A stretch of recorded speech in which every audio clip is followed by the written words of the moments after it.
सुमन एका साध्या कुटुंबातील मुलगी. लहानपणापासूनच ती खूप प्रेमळ, समजुतीदार आणि आई वडिलांची लाडकी होती. घरात तिच्या हसण्याने आनंद भरून जास्त येत असे. अनेक वर्ष गेली. सुमन मोठी झाली आणि तिचं लग्न ठरलं. आई वडिलांनी डोळ्यात पाणी आणून तिला सासरी पाठवलं. आता तुझं घर तेच, असं सांगत त्यांनी तिला निरोप दिला. सुमननेही सासरी जाऊन सगळ्यांना आपलं मानलं. सासू सासरे नवरा सगळ्यांची काळजी घेतली. हळूहळू ती तिच्या घरची सून म्हणून ओळखली जाऊ लागली. पण काळ बदलला. काही कारणामुळे सुमनला काही दिवस माहेरी राहावं लागलं. सुरुवातीला सगळं ठीक होतं, पण हळूहळू वातावरण बदलायला लागलं. आई जरा शांत झाली, वडील कमी बोलू लागले आणि घरातली सून म्हणजेच तिच्या भावाची बायको जास्त महत्त्वाची वाटू लागली.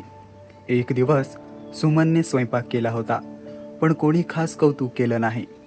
त्याच दिवशी सुमनने साधी भाजी केली होती, तरी सगळे तिचं कौतुक करत होतं.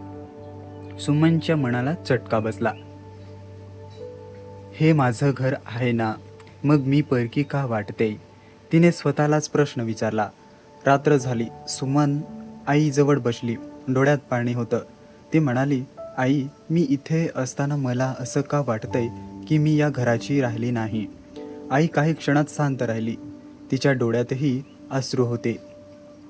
आई म्हणाली, बाळा, चूक तुझी नाही, चूक आमच्या विचाराची आहे. आम्ही तुला नेहमी परकी समजत आलो आणि सुनेला आपली बनवायचा प्रयत्न केला. सुमन शांत झाली, पण तिच्या मनात वादळ चालू होतं.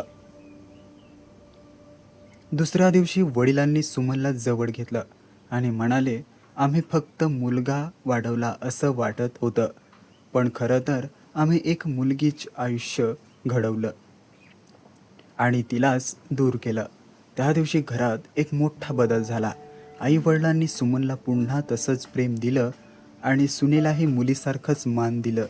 सुमनच्या डोळ्यात आनंदाचे अश्रू आले, कारण तिला समजलं होतं, नातं मुलगी किंवा सून यावर नसतं, तर प्रेम, आदर आणि आपुलकीवर असतं.